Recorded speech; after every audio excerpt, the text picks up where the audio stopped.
준비된 예물 하나님 앞에 드리겠습니다. 나의 하나님 받으소서.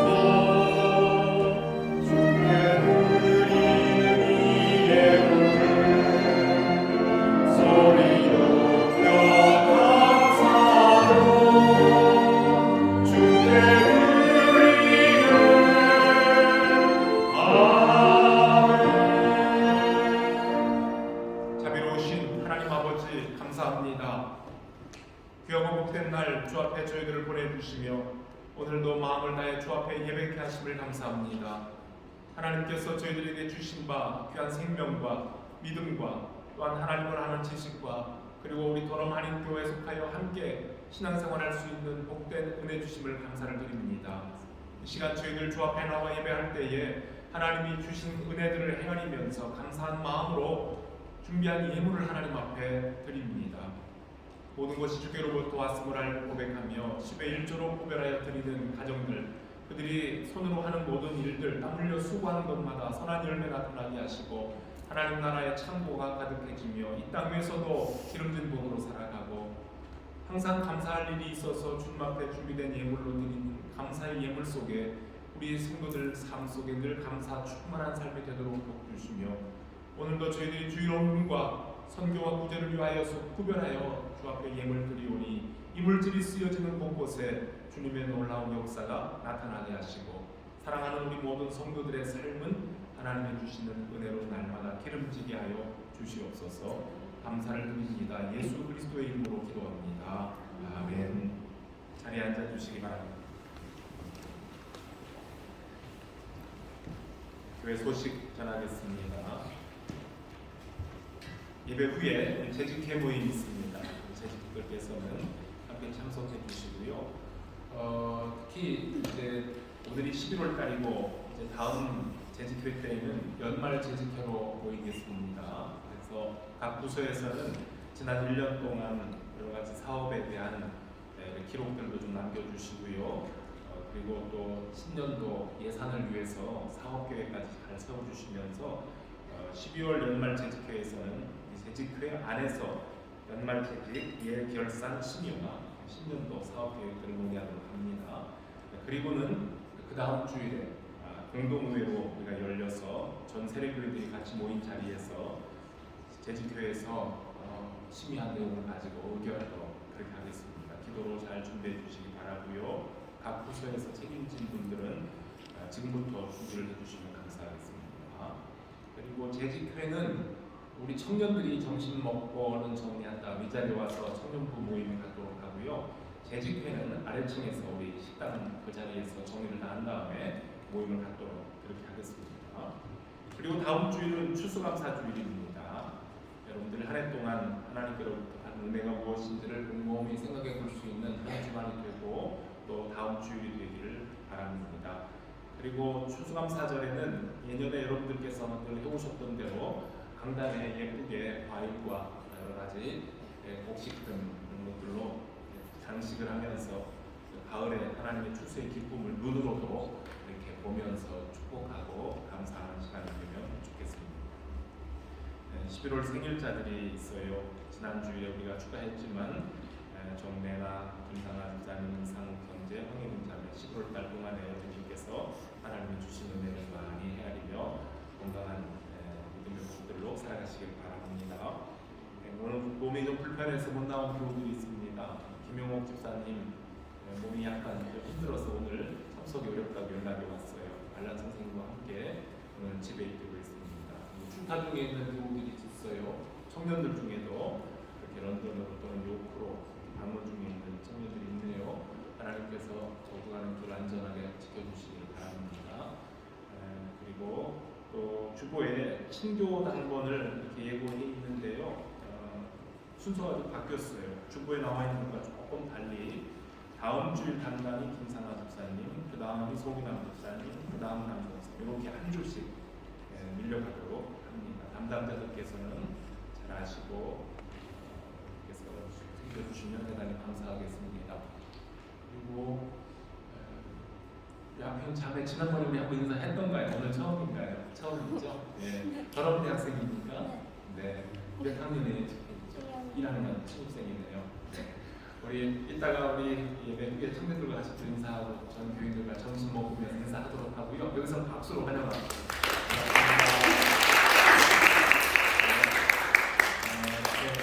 혹시 우리 청년분이랑 중에서 아는 학생이 있어요? 알고 있어요. 오케이. 그러면 됐습니다. 이따 안내해 주면 고맙겠습니다. 감사합니다. 이 시간 같이 축복합시다. 하나님께서 우리에게 주신 은혜를 헤아리며 감사 찬송합니다. 축복합니다.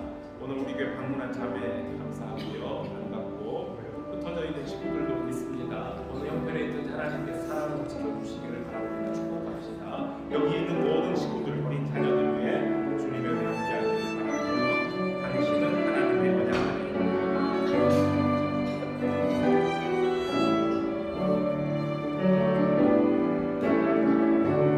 당신을 하나님의 언약 안에 있는 축복의 통로 당신을 통하여서 열방이 주께 돌아오게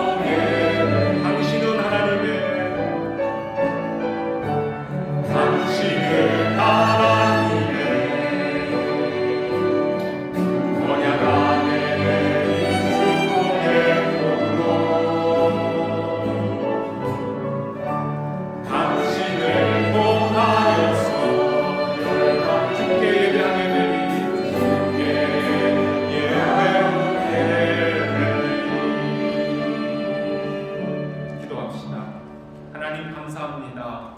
하나님을 사랑하는 주의 자녀들이 오늘도 같이 모여 주를 찬송하며 예배합니다. 여기 모인 사랑하는 귀한 우리 젊은이들, 우리 어린 학생들, 우리 청소년들, 그리고 우리 어른들 모두가 다 한 가족이 되어서 주 안에서 한 마음 한뜻 되어 예배할 때에 성령 하나님의 인도하심과 감사와 기쁨이 충만한 복된 자리 되게 하시고 오늘 우리 교회 처음 방문한 우리 도람학생 사랑하는 자녀에게 만복으로 채우시며 지혜와 하나님의 건강의 복으로 함께 하시고 믿음으로 부여하고 주시기를 원합니다. 오늘도 이 자리에 같이 하지 못하고 여러 가지 형편과 사정에 따라 흩어져 있는 식구들도 있습니다. 그 자리가 어느 곳에 있든지 이날을 기억하고 주님께 나아가며 주님과 동행할 수 있는 귀한 자녀들을 다 되게 하시고 몸이 연약한 자들에게는 회복의 기쁨도 허락하시기를 바랍니다. 공부하는 우리의 대학생들, 젊은이들, 청소년들, 우리 어린 학생들에게 지혜의 복으로 함께 하시고 믿음의 복으로 함께 하셔서 어렸을 때부터 젊을 때에 하나님을 알고 예수 그리스도 안에서 세상을 이기며 세상을 다스리며 하나님의 나라를 세워가는 귀한 젊은이들과 우리 학생들 되게 하여 주시기를 원합니다. 아버지 하나님, 우리 성도들 가운데에 일로 인하여서 출타 중이고 비자 문제로 인하여서 한국 방문 중인 집사님 가정도 있습니다. 하나님께서 세세하게 간섭하시고 도와주셔서 모든 일 은혜 가운데 잘 마치고 돌아와 우리와 한 가지로 예배하며 성도의 교제를 나누고 일할 수 있는 은혜 허락하여 주시옵소서. 우리 주일학교 어린이들 오늘도 선생님들과 같이 주님의 말씀을 나눕니다. 어린 마음 속에 그들 속에도 성령의 위로와 지혜가 함께 하셔서 말씀을 나눌 때에 하나님 나라가 그들 가운데도 충만하게 넘치는 수고한 교사들에게도 동일한 복 주시기를 원합니다. 오늘도 저희들이 이 자리에서 말씀을 펼쳐 읽을 때에 요한계시록에 주셨던 예고의 말씀, 예언의 말씀 어떻게 이루어져 갈 것인지를 우리 스스로를 통해서 하나님이 어떻게 일하시기를 원하시는지를 눈으로 보고 듣고 실천하여 하나님 앞에 나아간 자녀들 다 되게 하여 주시옵소서. 예수 그리스도의 이름으로 기도합니다. 아멘. 주일학교 어린이들은 선생님과 같이 동합니다. 중고등부 학생들은 오늘 같이 부모님들하고 예배를 드려야 되겠습니다. 중고등부는 같이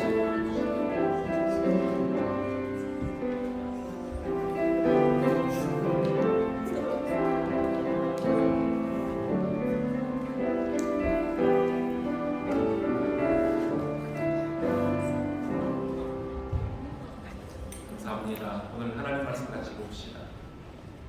요한계시록 제3장입니다. 요한계시록 3장 1절로부터 6절에 있는 말씀 한 절씩 교독합시다. 4대 교회의 사자에게 편지하라. 하나님의 7 영과 7 별을 가지신 이가 이르시되 내가 내 행위를 아노니 네가 살았다 하는 이름은 가졌으나 죽은 자라.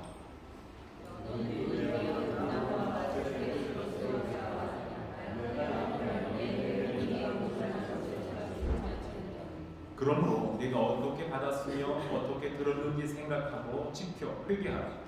만일 일깨지 아니하면 내가 도둑같이 이르니 어느 때에 네게 이르는지 네가 알지 못하리라.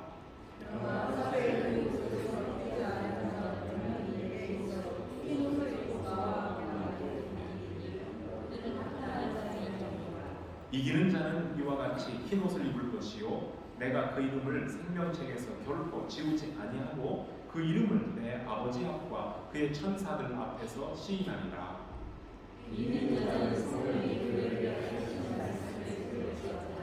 아멘. 네, 오늘은 아시아의 7 교회에 말씀하신 그리스도의 말씀 가운데 이제 5번째로 나와 있는 4대라는 이름을 가진 4대 교회를 향한 주님의 말씀을 들어보기로 합니다. 지구부에 한번 우리 스크린 한번 지도를 좀 볼까요? 예, 4대가 어디 있는가 별로 표시가 되어 있죠. 4대는 지난 주일에 우리가 말씀 나누었던 두아디라에서 동남쪽으로 약 48km 지점에 위치한 도시라고 합니다. 주전 BC 1200년경에 3면이 저쪽 3면이 깎아진 듯한 벼랑으로 이루어진 난공불락이라는 거죠. 난공불락의 천연 요새지에 세워진 도시예요. 이 4대는 아주 고대 유명한 도시 중에 하나였다고 합니다. 특별히 양털을 깎아서 염색하는 기술이 최초로 발명된 곳이 이곳 4대이고요. 여러분 손으로 만지기만 하면 다 금으로 변한다는 그리스의 신화 마이더스. 그 마이더스의 신화가 여기서부터 시작이 됐다고 할 만큼 이 4대에는 아주 풍부한 사금을 생산하는 곳이었는데요. 지금까지 발굴이 된 금 재련소만 해도 300여 개나 될 정도로 합니다. 그 정도로 금이 많이 생산되는 곳이었대요. 그리고는 세계 최초로 금화를 만들어낸 곳으로도 유명한 곳이 이곳이 바로 4대라고 합니다. 그런데 이렇게 난공불락이고 부요한 요새지 4대는 주전 6세기경에 오레스 2세에게 그리고 또 세월이 흘러서 주전 3세기경에는 안티오쿠스 3세에게 함락을 당해버려요. 그렇게 난공불락의 천연 요새지에 세워진 성이 무너지게 된 이유가 뭐냐면 파수꾼들이 졸며 자다가 적들이 벽을 타고 올라오는 것을 몰라서 알리지 못했기 때문에 2번 그렇게 성이 무너졌다고 합니다. 이렇게 해서 본래는 아주 강하고 부요했던 이 4대는 안일한 자세, 그 백성들의 안일함으로 인해서 2차례 전쟁에서 패한 것과 함께 또한 그때마다 정복자들이 우민 정책을 편 거예요. 백성들을 어리석게 만들어 놔서 그 강성함이 사라져버리고 무기력한 도시로 전락해버리고 말았다고 합니다. 역사가들의 말에 의하면은 오늘날 터키, 자꾸 우리 희연 형제가 앞에 있어서 터키 얘기가 많이 나와요. 예, 터키의 4대 지역에서 볼 수 있는 지금의 로마 시대의 유적들은 주후 17년경에 발생했던 대지진, 17년에 대지진이 발생했는데 그때 이후에 새롭게 건축된 도시라고 합니다. 티베리우스 황제가 이 도시의 재건에 아주 큰 기여를 했는데요. 사도 요한의 시대에 시민들이 사용하고 있었던 큰 공공 건축물들, 예를 들어 로마 시대에 세운 극장이나 또는 경기장, 대리석으로 깔아놓은 도로나 다양한 신전들이 대부분 티베리우스 황제 시절에 그 4대 지역이 세워졌다고 합니다. 특히 다산과 풍요의 여신으로 알려져 있는 우리 성경에는 아데미라고 되어 있고요. 아르테미스입니다. 아데미 신전이 있던 그 4대에서는 항상 부도덕한 제사의식이 진행되었고 매일매일 음악과 축제가 그치지 않았던 곳이라고 합니다. 이것이 4대라는 도시에 대한 역사적인 그런 자료입니다. 아시아의 7 교회에 대하여서 말씀하시는 그리스도께서는 에베소부터 시작해서 각 지역마다 그 지역들이 가지고 있는 독특한 배경에 따라서 말씀하시는 모습이 다르게 묘사되고 있습니다. 앞에서 소개했던 이 4대의 역사와 문화적 배경에 관계되어서 등장하여 말씀하시는 오늘 예수 그리스도는 어떤 모습을 하고 계십니까? 그분은 하나님의 7 영과 7 별을 가지신 분이라고 소개가 됩니다. 성경에서 요한계시록에서 특히 7이라는 숫자는 완전 숫자를 상징하는 것처럼 7 영을 가진 하나님의 아들 그리스도는 모든 것을 아시고 만물을 가운데 충만하신 하나님의 영을 상징하는 숫자이기도 합니다. 그리고 계시록 1장 20절에서 나오는 것처럼 7 별은 7 교회의 사자들, 지도자들이라고 했으니 7 별을 가진 그리스도는 모든 교회의 사자들, 지도자들을 손에 붙잡고 일하고 계시는 교회의 주인으로서 오늘 4대 교회를 향해 말씀하고 계신다는 뜻입니다. 그 교회의 모든 상황을 알고 계시는 그리스도께서 이 4대 교회를 향해서 말씀하신 첫 번째 마디가 무엇입니까?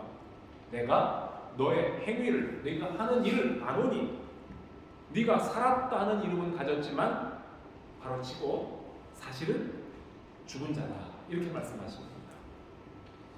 앞에 있는 다른 교회들의 말씀하실 때에는 그래도 먼저 좋은 점을 말씀하시고 칭찬하신 다음에 책망할 것이 있으면 책망도 하셨는데 오늘 말씀하는 4대 교회는 처음부터 시작부터 책망입니다.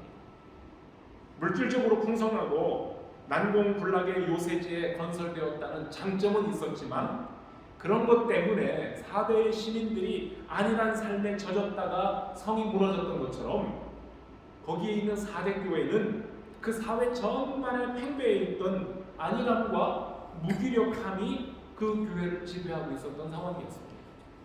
예수 그리스도께서 내가 너의 행위를 안다 하시는 거 보면 4대 교회가 아무 일도 안 하고 가만히 있었던 건 아닌 것 같아요.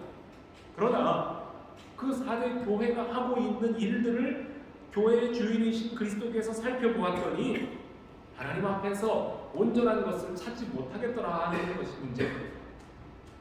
무슨 뜻이냐면요, 그 4대 교회에도 오늘 우리가 주일마다 모이는 것처럼 정기적인 예배와 모임들이 있고 주님의 이름으로 섬기는 여러 가지 일들이 있었지만 그 내용과 헌신에 있어서 생명이 없고 형식에 치우쳐 하나님 보시기에 선한 것이 없더라 하는 뜻입니다. 이런 교회를 향해서 주님께서는 네가 살았다는 이름은 가졌지만 아니다, 너는 죽은 자다 라고 말하는 겁니다. 교회의 주인이신 그리스도께서 4대 교회의 죽은 현실을 다 보고 계시는데도 4대 교회는 스스로 자기들을 뭐라고 평가했느냐면요, 우리는 생동력이 있어요, 우리는 살아있는 교회예요 라고 말하는 겁니다. 가진 것도 풍성하고 주변 환경도 평안하고 실생활에서 누리는 모든 것들이, 즐기는 것들이 아주 기름지고 고급스러우니 우리가 이만하면 복받은 사람들 아니겠습니까? 라는 자긍심과 자부심으로 가득했던 4대 교인들입니다. 그러나 진짜 판단은 우리 사람이 판단하는 것이 아니라 교회의 주인이신 그리스도께서 그 교회를 판단하는 겁니다. 우리 주님께서 성도 각 개인의 행위를 다 평가를 하고 계시는데 그 기준은 사람의 기준과 좀 다릅니다. 우리 교회에 새로운 교인이 등록하면 오늘도 우리 학생이 또 왔는데 이따 내가 물어볼 거예요. 우리 학생한테 이름만 물어보는 게 아니라 뭘 물어보냐면 보럼 한인교회 찾아오기 전에 다니던 교회는 어디였어요? 이렇게 물어봐요. 저는 우리 교회 처음 방문한 분에게 그분의 개인의 프라이버시를 존중하는 뜻에서 그분을 시시콜콜 뭐 하다 오셨어요? 몇 살이에요? 뭐 가족은 어떻게 해요? 뭐 이런 거 무슨 호구조사하듯이 주민등록조사하듯이 그렇게 조사하지 않지만 그러나 영국에 오시기 전에 꼭 우리 더럼교회를 찾아오기 전에 어떤 교회에 출석했습니까? 라는 것을 꼭 물어봅니다. 그래서 우리 교회 찾아온 분이 저에게 저는 어느 교회에 다녔던 사람이에요 라고 자기가 다녔던 교회 이름을 말해주면 그렇다고 제가 그 교회 이름을 다 아는 것도 아니에요. 몰라요. 어떻게 그 많은 교회를 제가 다 알 수 있겠습니까? 그런데도 제가 새로운 분들에게 꼭 여쭤보는 것은 앞으로 우리와 함께 한 교회 안에서 예배드릴 교제할 성도인데 이분이 초신자인지 아니면 오래전부터 예수를 믿었던 분이요 교회에서 직분도 맡아서 섬기는 분인지 이분의 신앙의 정도가 어느 정도에 속해 있는지 이것을 알고 있어야 그래야 담임 목회자로서 이분의 신앙을 위해서 같이 협력하며 성장을 위해서 도울 수 있기 때문에 그래서 물어보는 겁니다. 그런데요, 한국에서 이렇게 영국을 찾아오신 분들 중에 그래도 이름을 대면 알만한 대형 교회를 다니다 오신 분들도 있고 정말 동네 작은 교회에 다니다 오신 분들도 있습니다. 그런데 여러분, 큰 교회에 다녔던 것은 큰 자랑이고 작은 교회에 다녔던 것은 뭐 부끄러운 일 절대 아니잖아요. 그렇죠? 그렇죠? 그런데 이상하게요, 지방의 소도시나 동네 작은 교회를 다니다 오신 분들 중에 어떤 분들은 제가 이렇게 어느 교회에서 예배 드리셨고 봉사하셨어요? 그러면 목사님 제가 많이 모를 텐데요. 그렇게 얘기를 하시는 거예요. 뭔가 아이고 목사님 뭐 우리 조그마한 교회 아시겠어요? 이런 뜻입니다. 말춤 추는 싸이 여러분, 싸이가 오빠한 강남 스타일 이게 유행하기 한참 전 얘기예요. 2000년대 초반에 있었던 이야기입니다. 제가 섬기던 교회에서 그 지역 그 중고등학생들, 세컨다리 스쿨 학생들이 이렇게 유스 오케스트라를 구성해서 거기서 이제 활동을 하는데 우리 교회 그 여학생 하나도 그곳에서 바이올린을 맡았던 학생이에요. 근데 그 여학생이 마침 자기 그 유스 오케스트라에 새로 들어온 남학생 하나가 있는데 한국 학생이었어요. 그러니까 얼마나 반가웠겠어요. 그래서 그 남학생과 서로 이름을 주고받으면서 그 여학생이 남학생에게 이렇게 물었어요. 근데 너 어디서 왔어? 이렇게 물어봤어요. 그 물어봤던 학생은 어디서 살다 왔냐면 충청북도 진천이 어디 있는지 모르는 분도 있겠죠?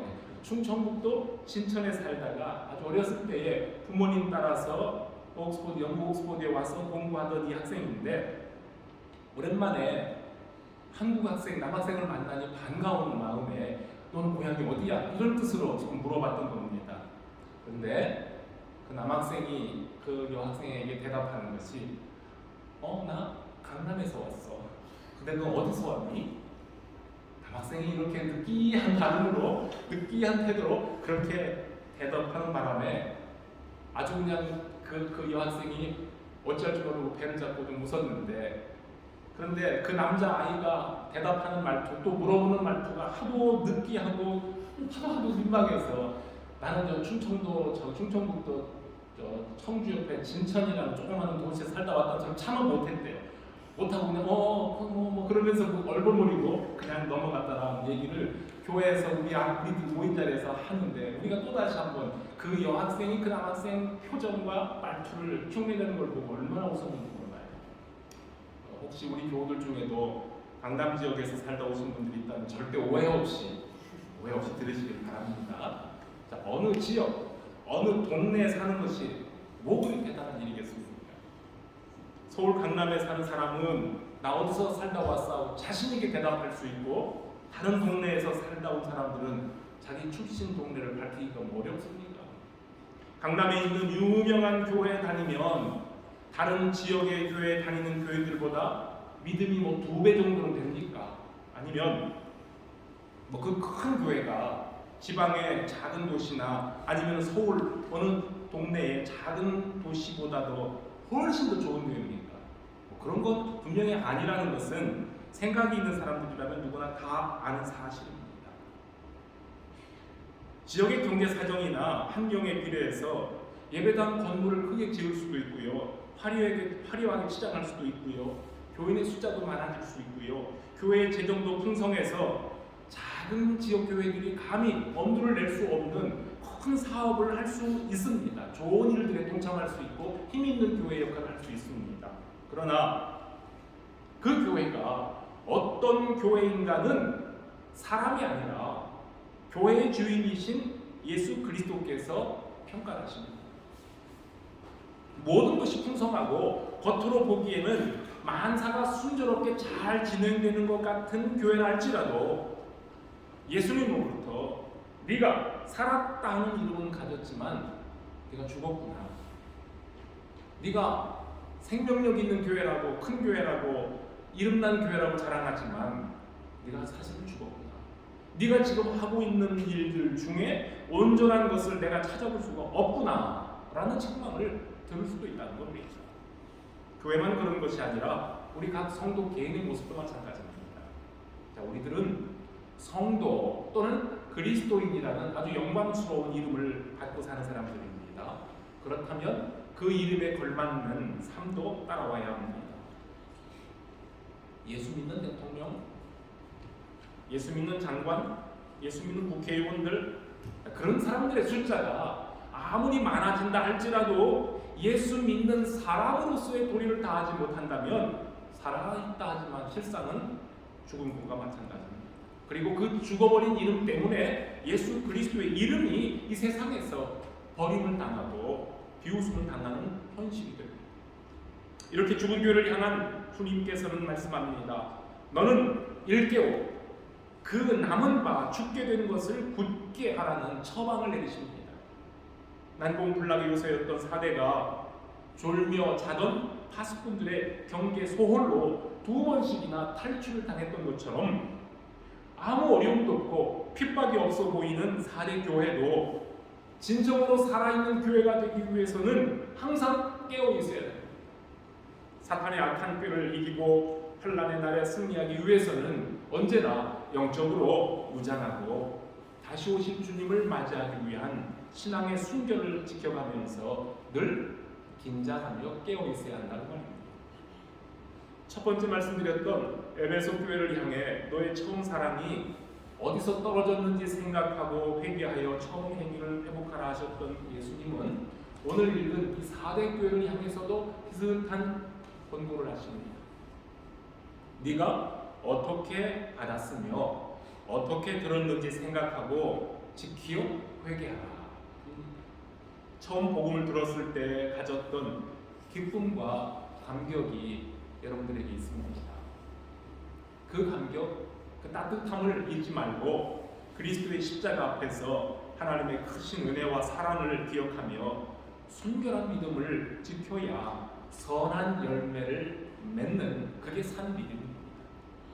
자는 자여 어찌미뇨 일어나 적들의 공격을 막아내고 거의 죽게 된 것을 굳게 지켜 네가 가지고 있는 것을 더 이상 빼앗기지 말라. 죄악의 포로가 되어 더 이상 수치를 당하지 말라고 안타까운 심정으로 지금 4대 교회를 흔들어 깨우시는 겁니다. 그리고 또 다른 교회들과 마찬가지로 4대 교회에도 회개의 기회를 주고 계십니다. 어서 깨어나라. 만일 일깨지 아니하면 내가 도적같이 말이니 내가 어느 때에 너에게 임하는지 네가 알지 못하리라. 너희가 죽은 자처럼 안일하게 지낼 때에 내가 도적같이 임하여 너희를 심판한다 하십니다. 또 한국 얘기를 합니다. 대한민국 사회를 어지럽히고 우리 국민들을 분노하게 만들며 실망시키고 있는 그런 부정과 거짓, 부패의 중심에 항상 기독교인들이 연루되고 있다는 것은 그건 피할 수 없는 진실이 되어버리고 맙니다. 한때는 우리나라에 예수 믿는 대통령도 있었고 지금도 국무위원과 국회의원들, 고위공직자들은 옛날보다 분명히 크리스찬의 숫자는 더 많아졌는데 이름만 따졌지 실상은 죽은 자들 때문에, 그리고 그런 교인들을 주의 이름으로 축복하고 그 사람들을 든든한 백으로 삼는 안일한 교회들, 아무 개가 우리 교회에 출석합니다 이런 것들만 자랑하고 있는 이러한 교회들 때문에 예수 그리스도의 이름이 세상에서 순환을 당하고 있습니다. 그래서 교회의 주인이신 그리스도께서 이런 한국 교회와 기독교인들의 그 치부를 다양한 방식으로 배기라에 그 치부를 드러내게 하십니다. 영화를 보면은요, 왜 그렇게 기독교인들은 다 바보 멍충이들 같고 예수 믿는 사람들은 다 이중인격자들인지 모르겠어요. 그렇죠. 사회에 나오는 사회면의 사건, 사고들에 보면은 아무개가 알고 보니 기독교인이더래, 아무개가 어느 교회에 다닌다더라, 이런 걸 폭로합니다. 여러분, 이런 방식으로 교회의 주인 되신 우리 주님께서는 한국의 교회들을 지금 깨우고 계신 거예요. 정신 차려라. 정신 차리고 죽은 자들처럼 있지 말고 일어나서 다시 오실 주님을 맞이하라고, 속히 일깨워 회개하라고 촉구하고 계시는 겁니다. 그런데 그래도 감사한 것은요, 죽은 교회 안에 그 옷을 더럽히지 아니한 몇 사람이 있기 때문에 꺼져가는 교회의 생명을 유지하고 있으니 그나마 아주 신랑 같은 희망이 됩니다. 옷이라는 것이 사람의 신분을 표시할 때가 있습니다. 지난주에 우리 교회 방문했던 웨일즈 선교사 우리 안세혁 선교사님은 딱 보면 저분 목사네 할 수 있도록 이렇게 로망칼라 형식으로 옷을 입고 왔죠. 네. 어떤 사람이 무슨 옷을 입었느냐에 따라 그 사람의 직업 정도는 우리가 추측할 수 있습니다. 아, 학생이구나. 저분은 경찰이네. 군인이구나. 의사 선생님이네. 이렇게 그분이 입은 유니폼을 보고 어디에서 무엇을 하는 사람인지를 알려줍니다. 옷은 그 사람의 신분을 드러내는 거예요. 여러분 아까 말씀드린 이 4대 지역은 양털 염색으로 유명한 도시라고 했습니다. 그래서 그런지 이 도시는 고대의 4대 도시 시민들은 옷에 대한 관심이 많았고 유행, 패션에도 아주 민감한 사람들이었다고 합니다. 그래서 그 사람들은 아주 값비싼 양털 옷에 각양 화려한 색깔을 입혀서 멋을 낼 줄 아는 옷을 잘 입고 다니는 사람들이 4대의 사람들인데 이런 여유로운 사람들에게 오늘 예수님께서는 뭐라고 말씀하시냐면요, 너희가 지금 더러운 옷을 입고 있다라고 말씀하는데 너희가 더러운 옷을 입고 있다 그 말을 할 때에 이 말씀을 듣고 있는 4대의 사람들은 기분이 좀 나쁜 거예요.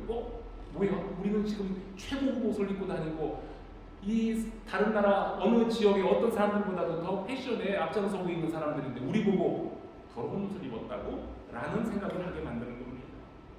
그럼에도 불구하고 지금 이 4대의 교인들은 자신들의 실상을 깨달아 알 수 있도록 주님으로부터 옷에 대한 지적을 받아야만 했습니다. 4대 교회의 오염된 신앙, 피 묻은 십자가의 복음을 잃어버리고 이 세상의 때가 덕지덕지 묻어 옷이 더러워진 것도 모르고 그것도 알아차리지 못하고 있는 교인들에게 주님은 말씀합니다. 그래도 너희 중에 그 옷을 더럽히지 아니한 몇 사람은 있구나. 다 더럽힌 옷을 입고 있지만 그래도 몇 사람은 아직 깨끗한 옷을 준비하고 있다는 말입니다. 그들이 바로 죽은 교회 안에 살아남아 있는 거룩터기들이고요, 아직 꺼지지 않은 불신입니다.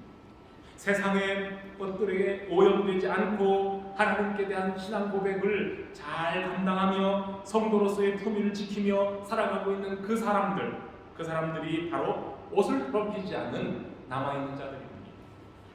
7개 교회를 쭉 보면 각 교회들에게 남아있는 자들이 있어요. 남은 자는 하나님이 주관하시는 구원의 역사 속에서 어느 시대에나 하나님의 의를 이루어가고 있는 희망이고 그루터기들입니다. 흰옷을 입고 주님과 함께 다니는 사람들은 세상의 가치를 따르지 않고 하나님 나라의 기준과 하나님의 명령을 우선적으로 따라가는 사람들입니다. 주께서 이렇게 살아야 된다라고 명령하시는 것을 따라가기가 힘들고 고통이 따르고 때로는 손해가 있고 때로는 비웃음이 있을지라도 끝까지 따라가는 성도들입니다. 주님께서 그 남은 자들에게 오늘 약속을 주십니다.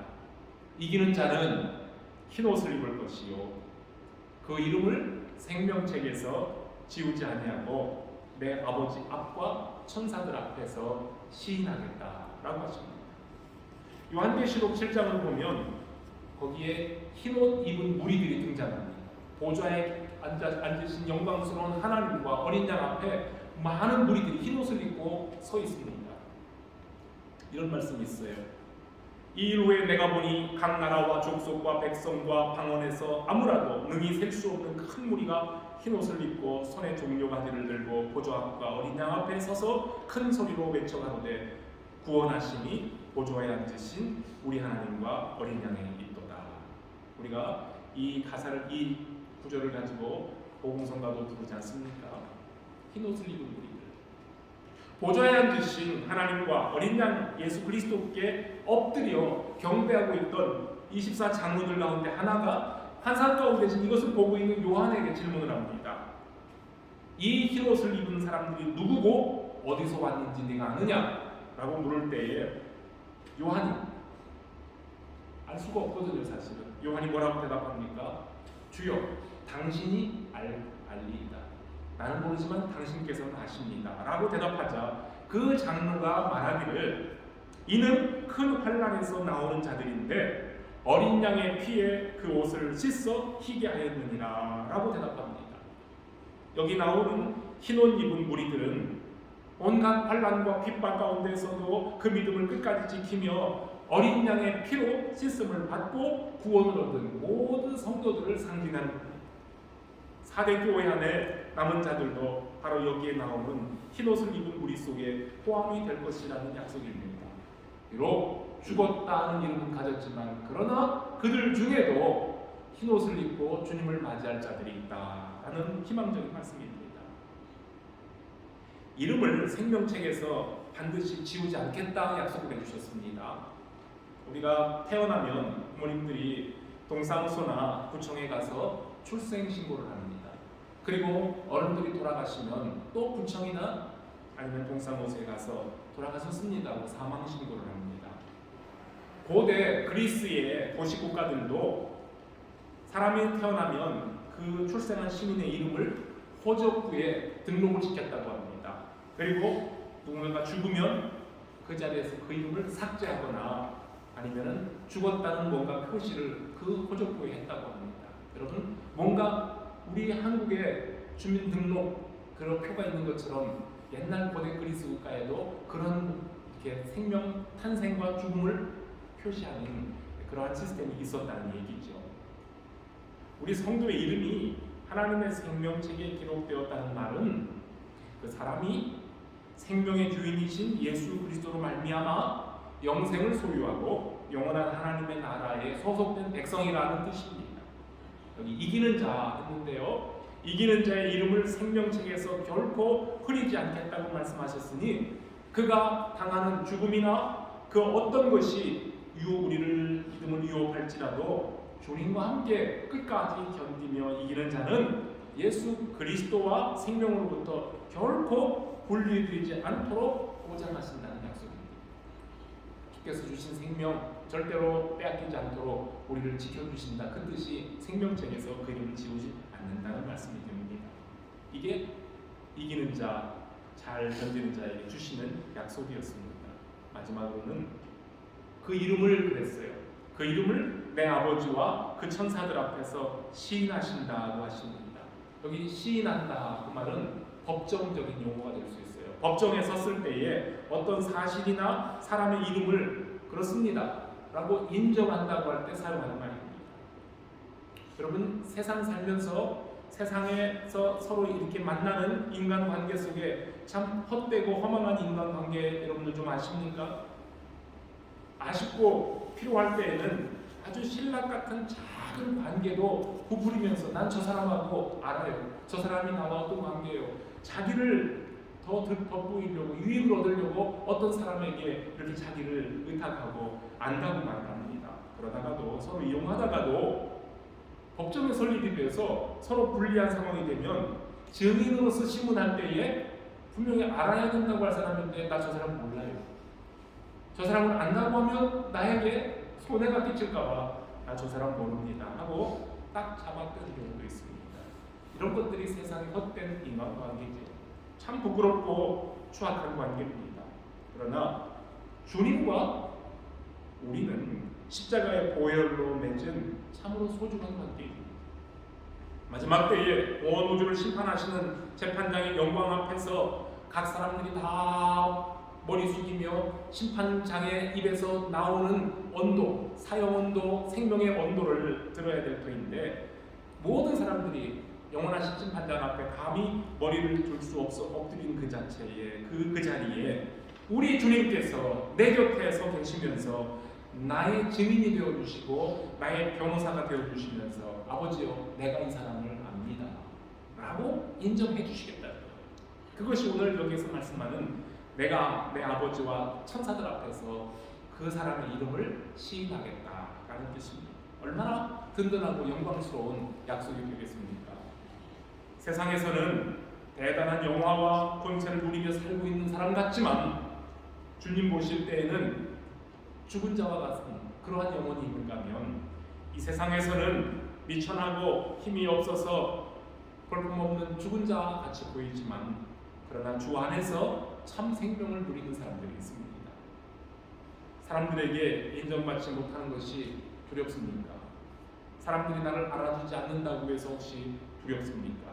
성도 여러분, 그것을 두려워하기 전에 먼저 내가 하나님께 인정받지 못한다는 것에 대한 두려움을 가지고 살아야 될 것입니다. 주님께서 말씀하셨습니다.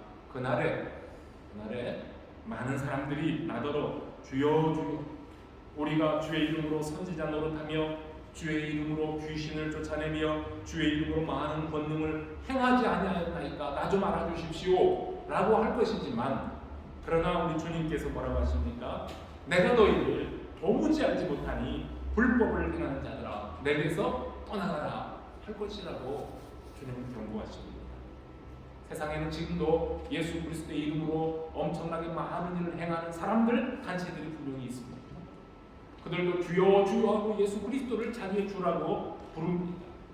그러나 마지막 심판대 앞에서 심판관이신 주님은 엄격하게 구분하십니다. 내가 너를 도무지 모르겠다. 불법을 행하는 자들아 이 자리에서 떠나가라 라고 내치신다고 하니 얼마나 두려운 일입니까? 주님 오실 날이 더욱 가까이 왔음을 알리는 이때에 죽은 자들 속에서 나 자신을 일깨우고 그리고 끝까지 남은 자가 되어서 주의 진리, 하나님의 나라의 약속, 다시 오실 주님의 위로를 곧게 붙들고 믿음을 더욱더 견고하게 하시는 여러 많은 교회 성도들이 되시기를 바랍니다. 그리하여 우리는 진정 주님으로부터 내가 살았다 인정받는 믿음의 자녀들로 주님 오시는 날까지 힘써 살아가시기를 다시 한번 주의 이름으로 축복합니다. 기도하겠습니다. 하나님 아버지 감사합니다. 4대 교회 성도들을 향한 주님의 말씀을 저희들이 오늘 아침에 묵상합니다. 저희들이 가진 것이 많았습니다. 기름진 삶을 살았습니다. 그럼에도 불구하고 아니라는 생활의 태도 때문에 저분들에게 2번씩이나 함락을 당했던 적이 있고, 4대 교회의 성도들조차 사회의 아니라는 분위기에 빠져서 그들의 믿음이 하나님 앞에 깨어있지 못하고 너무나도 나태한 삶을 살다가 교회의 주인이신 주님으로부터 엄한 책망을 듣게 하였습니다. 우리 자신을 살펴봅니다. 하나님, 내가 살았다 하면서 사실은 주님 보실 때에 죽은 자들로 살고 있는 것은 아닌지 오늘도 말씀을 통해 내 자신을 살피며 우리 교회를 돌아보게 하시고, 주님 다시 오실 그때에 부끄러움이 없이 주님을 맞이할 수 있도록 내가 너를 안다, 내가 수고하였다, 내가 잘하였다 이러한 인정받을 수 있는 믿음의 성도들로 살아가게 되어 주시옵소서. 비록 우리들이 연약하고 이름 없고 볼품 없는 존재라 여길지라도 그러나 주님께서 우리를 알아주신다고 하시니 이 믿음과 이 소망 가지고 주님의 약속을 바라보며 하루하루 살아가는 복된 자녀들 되게 하여 주시옵소서. 예수 그리스도의 이름으로 기도합니다.